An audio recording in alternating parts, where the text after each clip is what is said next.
فنبداو باول سؤال اللي هو هذا السؤال هذا، شي اي بي تي في سيرفر مزيانه؟ شنو هو احسن اي بي تي في سيرفر كاين في السوق؟ اولا شنو هي احسن بانيل اللي ممكن نبدا بها ما فيهاش مشاكل، ستابل، ما تحشمنيش مع الكليان؟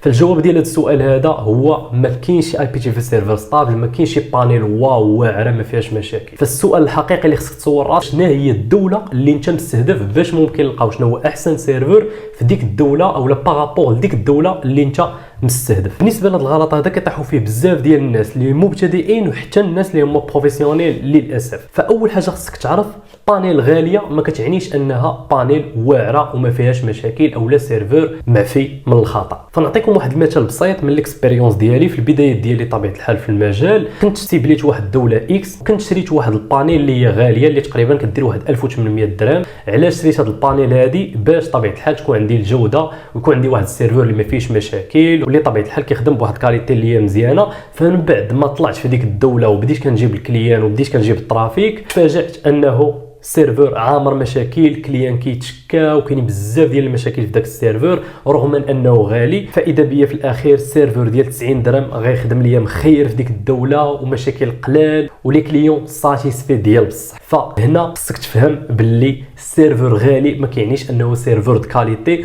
وسيرفر رخيص ما كيعنيش انه سيرفر عيان.